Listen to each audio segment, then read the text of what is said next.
Allez, salut la communauté, aujourd'hui vous avez droit à ma tête. Pourquoi? Parce que tout simplement les infos que je vais partager, comme vous l'avez vu, on va discuter, c'est plus des messages que j'ai pas besoin comme d'habitude de montrer une page ou une feuille.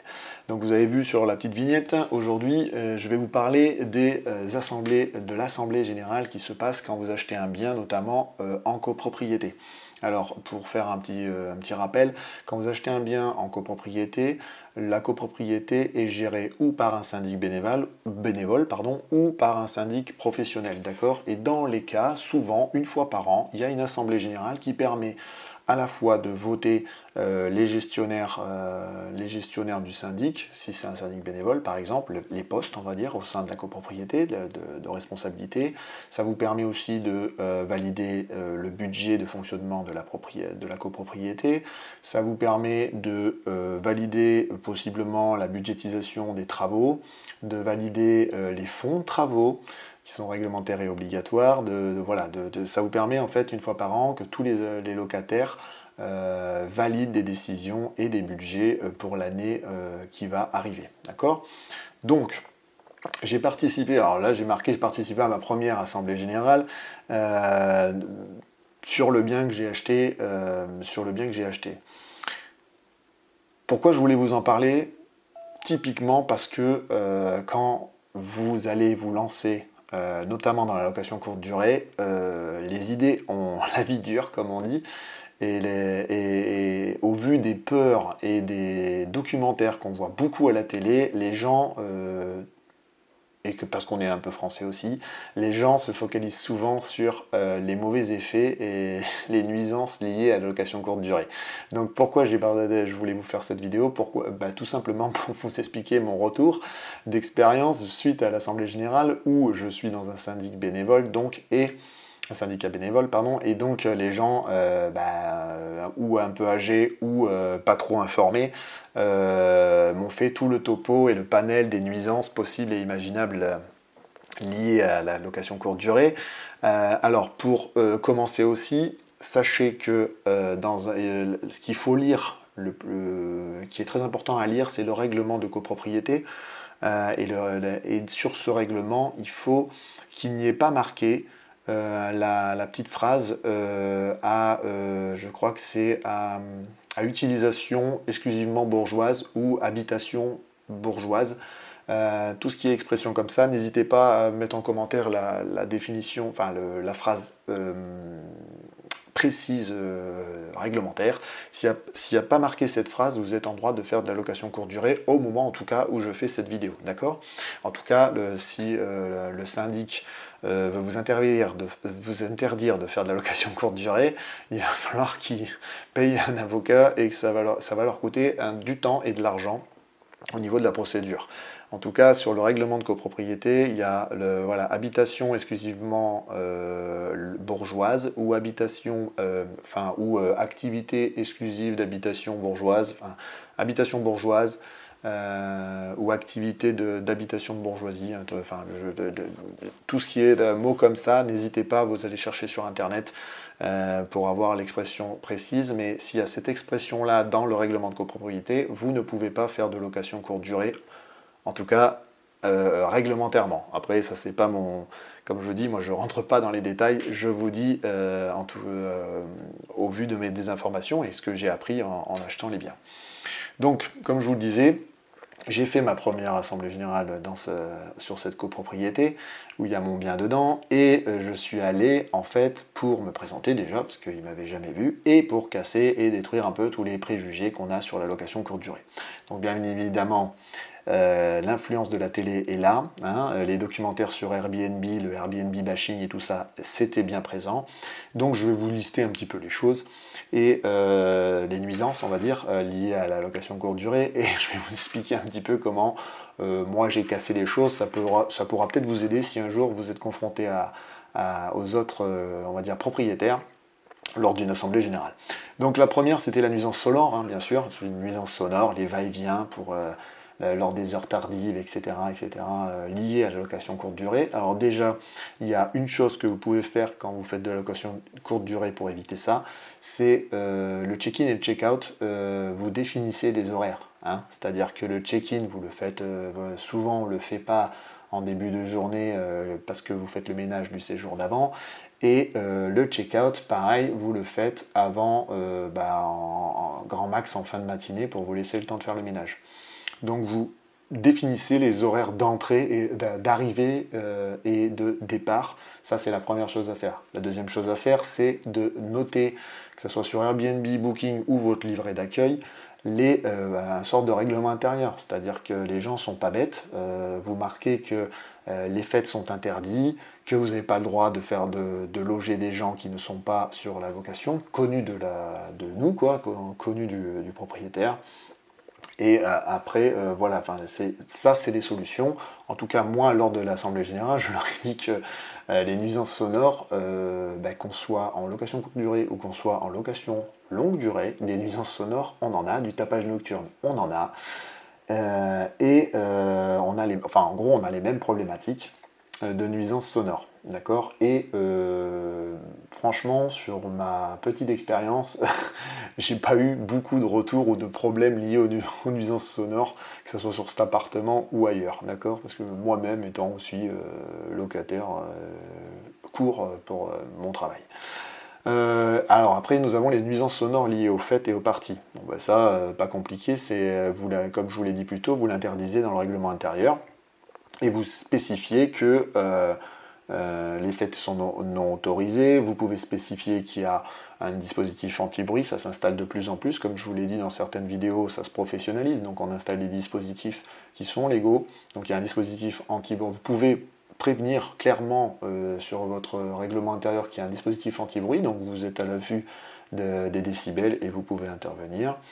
Vous pouvez avoir un signalement via la plateforme aussi, et tout ce qui est nuisance sonore, la finalité, on va dire la procédure la plus critique, c'est l'expulsion par la gendarmerie. C'est-à-dire que l'avantage qu'on a en location courte durée, c'est que si la personne ne respecte pas le règlement intérieur et que les voisins ou autres confirment son mauvais comportement, vous pouvez la faire expulser par la gendarmerie. Voilà, tout simplement. Différence par rapport à la location à l'année, allez faire expulser un mec qui paye son loyer et qui fout le bordel dans l'immeuble. Vous allez voir, j'ai eu de l'expérience, je peux vous dire que vous allez galérer. Donc ça, c'est un petit avantage quand même qu'il y a la location courte durée. Voilà, c'est que vous pouvez virer les gens s'ils ne respectent pas vos règlements intérieurs, tout simplement parce qu'ils sont en séjour court et qu'ils font n'importe quoi. Voilà. Alors, pareil, tout ce que vous entendez, ça concerne très peu de gens. Pourquoi? Parce que les gens, quand ils viennent au départ, c'est pas pour foutre le bordel dans votre immeuble, ils viennent pour profiter du moment. Oui, c'est vrai, ils peuvent faire du bruit. C'est possible, mais pas plus que les gens qui vont faire la fête le samedi soir et qui rentrent bourrés. Voilà, pour parler familièrement.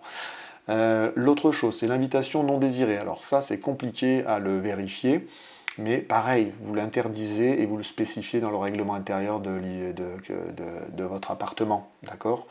Pourquoi je parle d'invitation non désirée? Tout simplement parce qu'il y a des problématiques des fois comment t'appelles, de proxénétisme. Voilà, je cherchais le mot, ça c'est le deal le plus ennuyeux, le proxénétisme. Il y a aussi, pareil, ça ramène des nuisances sonores si on a des gens qui ne sont pas prévus dans l'appartement. Typiquement, si vous avez un bien qui est donné pour 4 personnes, ils vont pas les inviter, ils sont pas là pour inviter des gens. Normalement, souvent, ils sont en séjour, donc à part les gens qui vont voir leur famille, ils n'invitent personne à l'appartement, ils visitent ou ils font autre chose, ou ils font les choses à l'extérieur, en tout cas de l'appartement. Ils sont surtout là pour se loger et pour dormir sous un toit. Voilà. Ensuite, les problèmes d'entretien des communs. Alors pareil, ça c'est les nuisances liées aux communs. Le respect du logement, comme on appelle ça. Donc il y a le respect de l'appartement, bien évidemment, ça spécifié dans tout ce que je vous explique là comme nuisance, vous le spécifiez et vous l'encadrez dans le règlement intérieur, que ce soit dans le livret d'accueil que vous laissez à disposition dans l'appartement, que ce soit sur les plateformes type Airbnb ou Booking, on peut marquer tout plein de choses et tout plein de critères qui font office de règlement intérieur, que le locataire, même, la personne qui est sur Airbnb, moi le premier, je lis pas tous les trucs, c'est son problème. Si le locataire ne lit pas entièrement votre règlement intérieur, ou en tout cas tous les critères, l'encadrement, le cadre de location que vous avez écrit sur la plateforme, c'est pas votre problème. Il avait qu'à lire avant de rentrer. Rien ne vous empêche aussi d'envoyer un mail, le mail que vous envoyez en amont, avant l'arrivée du locataire, c'est là où vous pouvez transmettre par exemple le livret d'accueil, c'est là où vous pouvez répéter l'encadrement du règlement intérieur. Le but du jeu, c'est de ne pas être un policier ni être un mec qui l'embête, hein. Le but du jeu, c'est de bien lui faire prendre conscience des règles liées à votre appartement, d'accord? Donc dedans, on en revient au respect des communs. Alors ça, c'est pareil. Alors, non, je vais rester d'abord à l'appartement. L'appartement, c'est le respect du logement. Il y a l'aspect de caution qui peut vous permettre de freiner un peu les ardeurs des locataires d'abîmer les choses. Évidemment, vous dites aussi aux locataires, par exemple, de jeter la poubelle en partant, de faire un minimum de ménage. Mais bon, ça, il y a beaucoup de gens qui le font naturellement. En fait, ils n'ont pas besoin de vous le rappeler. Euh, le truc qui est intéressant et qui est bien aussi, c'est de marquer si les poubelles à l'extérieur où elles se trouvent, dans votre plan, dans le livret d'accueil ou sur les plateformes, lors de la communication avec le locataire, vous le dites où sont les poubelles et les commodités, ce qui va lui permettre de respecter et de faire propre. Vous pouvez, alors vous insérez bien évidemment les frais de ménage dans le prix de la nuitée, ça se fait de plus en plus et ça va devenir la norme, je pense, d'insérer les frais de ménage. Les locataires payent pour des frais de ménage, donc l'appartement sera nettoyé et sera payé par le locataire. Donc c'est aussi pour ça ça permet aussi de responsabiliser le locataire puisqu'il paye les frais de ménage. Donc s'il fait n'importe quoi, il va le casquer dans tous les cas après pour nettoyer tout ça. Vous pouvez aussi faire nettoyer ponctuellement les communs par une société de nettoyage. Alors ça, souvent, c'est pris par la copropriété, hein. Il y a une société qui est payée, que vous payez à travers vos charges de copro pour nettoyer les communs.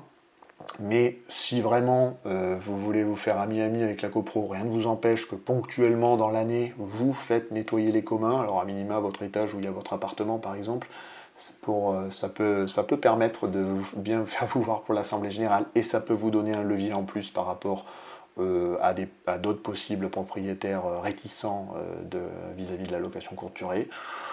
Mais j'ai envie de dire, tout ça c'est pareil, les gens qui sont en location à l'année peuvent salir autant les communs, peuvent abîmer autant les communs, enfin c'est les mêmes nuisances. Le seul truc qu'il y a avec la location courte durée, c'est la fréquence. Il y a plus de locataires qui rentrent et qui sortent.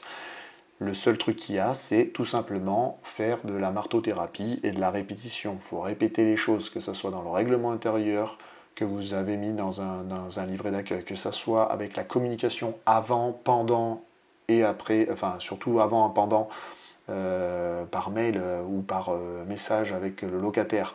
Il faut aider le locataire à répondre à ses questions vis-à-vis de ça, pour l'aider à jeter les poubelles, pour l'aider à nettoyer tout seul, pour lui fournir les produits d'entretien et le balai, etc., pour qu'il nettoie et qu'il voie les choses pour pouvoir nettoyer l'appartement. Vous voyez, enfin, le but c'est d'aider au mieux le locataire pour qu'il le fasse tout seul et que ça se passe très bien, que le séjour se passe très bien jusqu'au bout. D'accord ?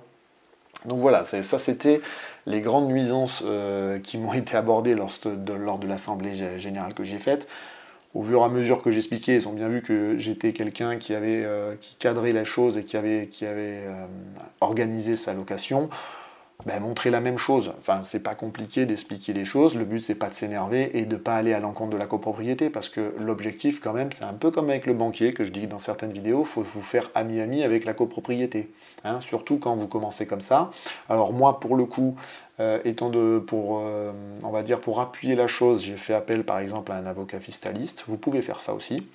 Les avocats fiscalistes, par exemple, peuvent vous permettre vous leur transmettez le règlement de copropriété et eux, vis-à-vis de surtout les avocats en droit immobilier, vont vous aider à décortiquer ce règlement de copropriété et à montrer le bien fondé. Alors déjà, vous pouvez faire appel à eux pour dire je peux faire des locations courte durée au vu du règlement de copropriété, comment il est rédigé, comment il a été rédigé. Je peux faire la location courte durée n'est pas interdite dans votre immeuble, ou en tout cas pas à l'instant T. Donc voilà, ça peut vous rassurer pour acheter un bien et faire de la location courte durée, mais ça va vous permettre aussi d'avoir un levier en plus, si vraiment, vis-à-vis de la copropriété, pour dire que vous pouvez faire de la location courte durée. Ça va vous aider aussi à calmer les ardeurs des propriétaires que j'appelle énervés ou ignorants, hein, parce qu'il y en a qui sont même les deux. Malheureusement, l'ignorance, comme à chaque fois, tue l'ouverture d'esprit. Voilà, pour résumer comme ça. Ce sont des gens qui regardent la télé, ce sont des gens qui sont abreuvés de BFM TV, donc ils sont dans le côté négatif tout le temps, et surtout ils voient le négatif tout le temps. Voilà, bref. Donc voilà, le but du jeu, c'est de rester calme, d'être patient, de bien prendre les questions lors de l'Assemblée Générale, de pas trop parler, de bien comprendre les questions, de bien les réfléchir pour répondre correctement, et pourquoi pas la première Assemblée Générale, voire toutes, d'y aller de manière préparée, c'est-à-dire préparer un petit peu les questions. Moi, je savais que la première Assemblée Générale, les gens ils étaient un peu réticents à location courte durée, parce que je suis le premier depuis des années à en faire dans cet immeuble. Et bien, j'avais préparé l'Assemblée Générale, c'est-à-dire que j'avais préparé mes billes pour répondre et pour casser un peu leurs préjugés sur la location courte durée, notamment les nuisances que je viens de vous parler aujourd'hui. Donc voilà, j'avais préparé l'Assemblée Générale un peu comme vous préparez une réunion pour aller au boulot, parce que c'est un peu du travail, hein. Quand vous faites de la location courte durée, c'est un business, il faut le prendre comme un business, donc vous préparez l'Assemblée Générale, vous préparez les Assemblées Générales en tout cas, et vous vous informez pour répondre à des gens réticents ou des gens ignorants. Pourquoi pas, vous leur apprenez aussi, et qui sait, ils feront peut-être de la location courte durée à leur tour. Bref. Vous avez vu aussi le fil rouge de cette vidéo, le règlement intérieur de votre appartement est très important pour cadrer la location. Il faut faire l'effort de, par exemple, écrire un livret d'accueil.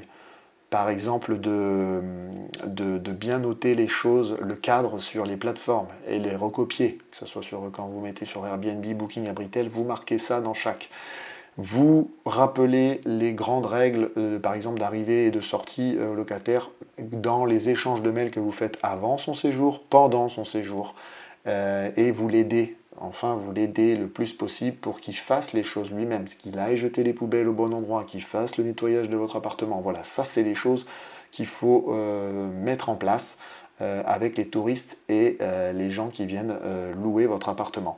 Il faut vraiment le prendre comme un business. C'est pour ça que dans plusieurs vidéos, je vous dis que c'est chronophage au début, parce que tout ça, vous allez devoir le réfléchir et mettre un petit peu des fiches de process pour automatiser la chose, et que au fur et à mesure que les demandes arrivent, vous ayez une sorte de FAQ et que vous avez juste à regarder en fonction de la question la réponse, et d'aider votre locataire de plus en plus rapidement, et donc améliorer le SAV et avoir de bonnes notes au bout, parce que c'est quand même l'objectif, que votre appartement tourne et qu'il ait de bons avis, parce que le locataire a passé un bon séjour dans votre appartement. Voilà, donc ça c'est le fil rouge, le règlement intérieur, les échanges, l'amabilité et l'aide aux locataires. Parce que vous verrez, les locataires, ils font des fois pas trop d'efforts non plus. Hein, je peux vous en dire un, par exemple, c'est le Wi-Fi. Hein, ils font pas trop d'efforts à aller appuyer sur le bouton de la box. Ils vous envoient un message spécial pour avoir le code Wi-Fi, par exemple. Vous pouvez faire un petit cadre photo où dedans vous mettez le QR code et les codes Wi-Fi. Comme ça, il ne va pas vous poser la question. En rentrant, il le verra dans l'appartement, par exemple. C'est un tips. Donc voilà, le but du jeu, c'est de à la fois arranger les choses et répondre au mieux aux locataires, mais aussi préparer l'assemblée générale, l'assemblée générale de la copro, pour on va dire diminuer les craintes, les peurs vis-à-vis de la location courte durée, notamment quand vous rentrez dans une copropriété gérée par un syndicat bénévole, comme moi par exemple, et que les gens, ça fait des années qu'ils louent leur appartement à l'année, et que vous êtes le premier à faire de la location courte durée. Le but du jeu, c'est, comme je vous l'ai dit, ne vous embêtez pas, que ce soit la première Assemblée Générale, la première AG ou les autres, préparez vos AG à chaque fois en fonction de votre sujet. Voilà, parce que c'est assez procéduré. Si vous voulez faire des demandes, il faut les demander en amont pour que ça soit inscrit et puis que ça soit validé, etc. Certes, ça a une certaine procédure, c'est assez, on va dire, contraignant, mais déjà la première Assemblée Générale, souvent, moi je vous conseille d'y aller pour vous présenter, pour justement créer un lien d'amitié avec les autres propriétaires qui seront présents ce jour-là, parce que tout le monde n'est pas obligatoirement présent, mais surtout aussi pour diminuer, montrer que vous êtes de bonne foi, montrer que vous êtes honnête, et montrer que vous n'êtes pas un méchant gestionnaire de patrimoine, enfin un méchant multipropriétaires ou comme ils peuvent voir à la télé un marchand de sommeil, d'accord? Le but du jeu, c'est de les rassurer, de rassurer à la fois les propriétaires et de cadrer par l'intermédiaire du règlement d'intérieur et des échanges le séjour avec les locataires pour qu'ils rendent un appartement propre et qu'ils vous dégradent le moins possible votre appartement. Voilà, j'espère que cette vidéo a répondu à pas mal de vos questions, on va dire à diminuer un peu votre peur vis-à-vis de l'Assemblée Générale. Je sais que la première, quand on ne connaît pas les autres propriétaires, ça peut faire peur, notamment si on a un peu de friction vis-à-vis de la location courte durée, de réticence des autres propriétaires. N'ayez pas peur, préparez votre Assemblée Générale et vous aurez pas peur, vous aurez moins peur le jour J pour répondre à leurs questions. D'accord ? Donc je vous remercie encore de me suivre toujours aussi nombreux. N'hésitez pas à vous abonner à la chaîne, à vous abonner au Bonsaï pour pouvoir avoir des posts concernant l'immobilier. Allez voir mes autres médias parce que je parle de beaucoup de sujets parce que je suis un curieux de nature. Et en tout cas, je vous remercie encore de me suivre et je vous dis à une prochaine vidéo. Ciao, ciao!